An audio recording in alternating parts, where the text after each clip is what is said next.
What's up, Joe fans? This is Tim from Third Wave Sabotage, and today we're looking at Crystal Ball. He's a 1987 release. I did not have him as a kid. I only recently picked him up. I was still sort of collecting at this point, but he just didn't strike my fancy, and so I passed on him. He is a pretty simple character as far as we don't know a ton about him. He was never featured in Sunbow, so we didn't get to know sort of his personality. He was in the comics, as I shared before. I'm not a huge comic reader, nothing against them. I just never got into them. But he is the Cobra hypnotist.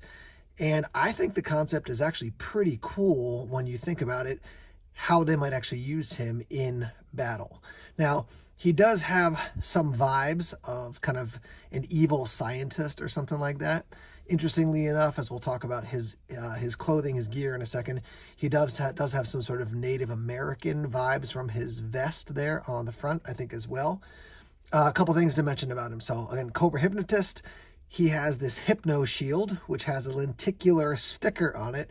That's one of the things that's going to be hardest to find, is the sticker with the attachment point in the back to put around his wrist, and for the front having that sticker that's not completely peeling off. So if you find it, definitely grab a hold of it. It's a good item to have.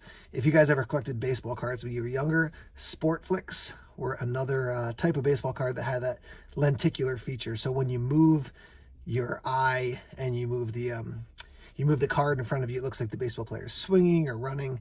Same thing with this thing, and I'll show you a close-up here in a minute so you can see what the quote-unquote movement actually looks like. Over the years, many different people have mentioned that he looks like Vincent Price. I do think he has that vibe there to him.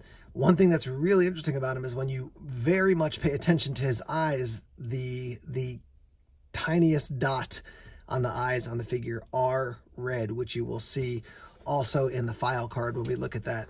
But that's pretty cool. At first, when I looked at it, I'm like, I don't think it's red eyes. But then you really focus in.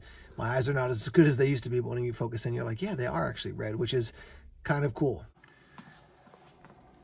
So here are two other guys I would put into a category similar to Crystal Ball. Obviously, Dr. Mindbender with his interrogation and his like just crazy ideas. Obviously, inventing Serpentor would be one of them.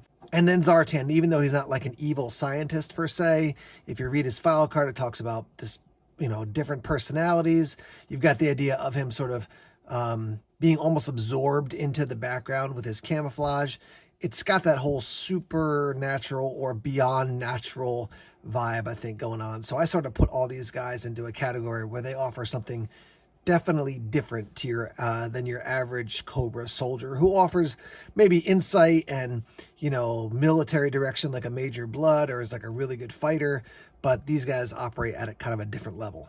Let's talk about the character here. Obviously, he's got black boots on. Nothing too fancy about them.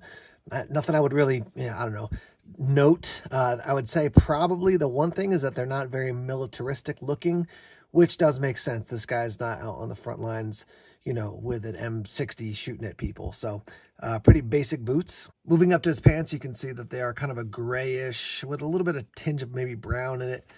He's got a pistol there on his left leg with it in the holster, and it's gold. It is interesting that he's left-handed. I know it was Hooded Cobra Commander 788. Just noted that there was a stereotype back in the day about people who were left-handed and oh, are they engaged in some sort of dark skills or dark magic because they're left-handed? So it is interesting that they put it on his left-hand side as opposed to his right-hand side. I'd have to go through a lot of the other characters to look if that was something noteworthy, but at least for him, I think it's something worth taking note of here. I would say his vest is probably leather, and they've got some sort of design or stitching. You've got fur around the collar. This, I'm like, is that part of his vest? Is that supposed to be his chest? It should probably be a different color if it's his chest. I think it's probably a part of the clothing. Short sleeves with the bigger cuffs there. And then he's got these cool bracelets. I would call them, they're sort of like gauntlets, and they've got some sort of design on them, which is neat. And then obviously his hair, you've got black, you've got these spots of white. I'll turn to the side a little bit here so you can see. But yeah, cool coloration there, definitely quite unique. Turning him around to the back here, nothing super noteworthy. I will just point out here that the shield does clip onto his wrist.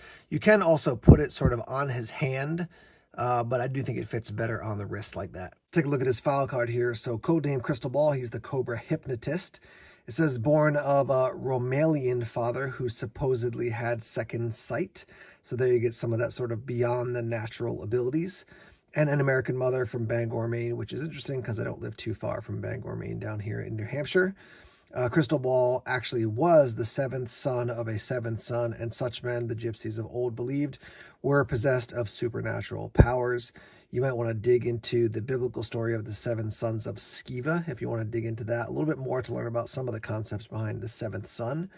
That may or may not be true, but Crystal Ball can sometimes read minds, making him a unique addition to the Cobra forces, especially as an interrogator of captured Joes. Cobra doesn't use torture or interrogate their prisoners. When Crystal Ball is having one of his good days, they simply don't need to. Now, he is officially a hypnotist, but I think beyond just interrogator, hypnotizing people you've captured, I always think about like hypnotizing somebody out in the battle. You know, if Duke is driving a vamp, can you hypnotize him to stop attacking or to go and to attack the Joes instead of attacking Cobra? That's how I've kind of thought about him. At the bottom, it says when Crystal is around, you don't have to watch. You don't just have to watch what you're saying.